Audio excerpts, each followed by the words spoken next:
There was a song when I was young by Ellen Jackson, which had the lyrics learning a lot about living and a little about love. Now, honestly, I think this is an apropos way of learning about God and religion, and that is our goal, after all, to learn about living, loving, and friends. Now, this is a song with its main theme about living our lives, and it seems like a fantastic introduction to the series reflecting on life and religious truths.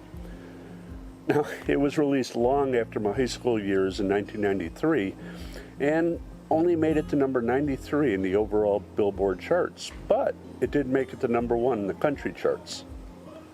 Now, music has always been a fairly important part of my life. Music and the songs we grew up with are filled with beauty, instruction, and at times outrage at our failings as human beings, and at times triumphant in our victories over hedonism. So a great many songs we listened to in our youth, as well as those songs that came along, we can reflect on the life that we are living. See, God loves when we grow and work to learn more about His reality and how we can help bring His love to others. Now, I picked up the guitar for the first time when I was about 11 or so. Mom was a pianist and won a number of awards while in school, and Dad picked up another form of the keyboard, the ever-popular accordion. And from expert testimony, I didn't miss too much, as I was born after he put down the power of the polka. But in any event, around 5th grade, they both suggested I take up a musical instrument.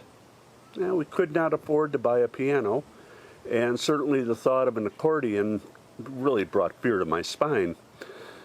Now, my uncle had an old electric guitar, probably brought from Sears, so I picked that up and learned some chords, and we have in front of you Deacon Dave holding a guitar.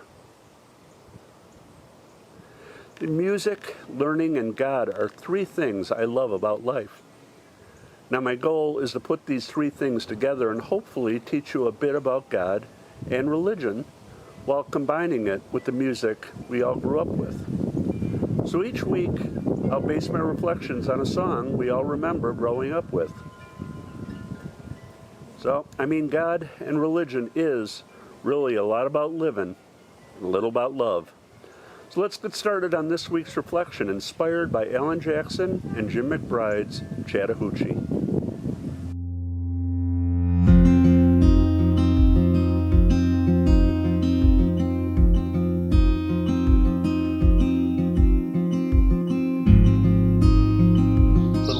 Little fact about me, I began strumming the guitar back when I was about 6th grade or so.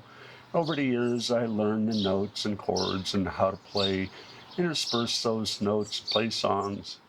Now, I was a bit too headstrong. The family just didn't have any extra money at the time for lessons, etc. But I'll tell you, when I heard that stuff on the radio, I figured, hey, it can't be that hard.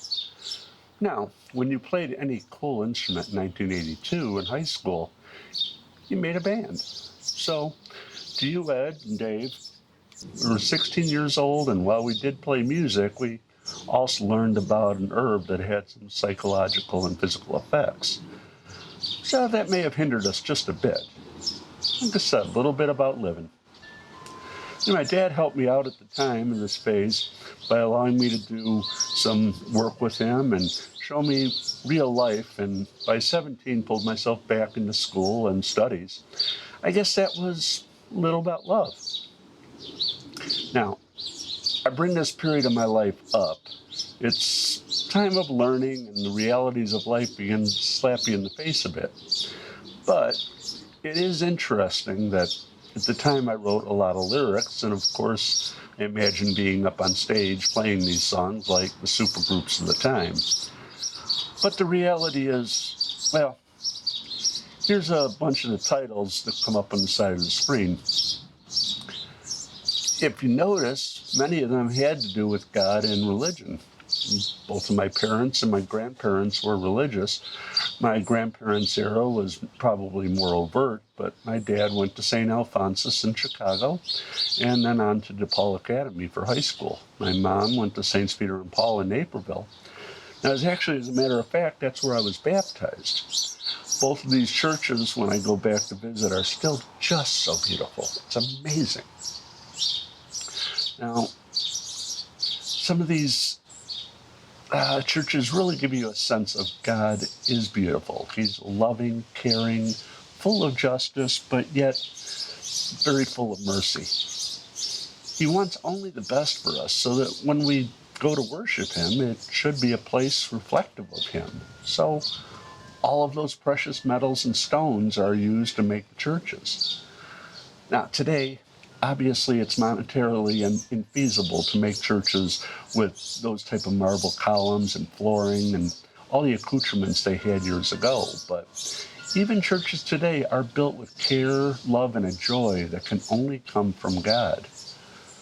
So, for us, God is the most powerful thing which we can think of. And that tends to come at a cost, because all of the things tend to fade in comparison to our God. Now, God is full of love. He creates, he cares, he asks that we show our complete love back to him in that same manner. And it really isn't so difficult. When you speak the words, love God with all your heart, mind, soul, and strength, and to love your neighbor as yourself, sounds pretty easy. But let's face it, human beings have not always had a good time putting that into practice. It's not always worked out very well, has it? No. But we try. And a neighbor who starts a lawnmower at 6 a.m. or is sawing wood, we can do one of two things. Yell and scream, taking out our anger on them, expressing our feelings of their stupidity and carelessness, or we take the interruption to our sleep as a call to do a few more things to help others, and we thank God for allowing a neighbor to wake us up a bit earlier. Well, I guess I know which brings me more immediate satisfaction. But I have learned not to yell so loud and wake up the other neighbors. But in truth, we all know deep down we can either hate our neighbor or love our God. Always choose to love. Yeah. This life has taught me a lot about living, a little bit about love. This reflection has been based upon the song Chattahoochee by Alan Jackson and Jim McBride, which came off of the album A Lot About Living and a Little About Love back in 1993 by Arista Nashville. If you want to take a listen to that song, head on up here. God bless. See you next time.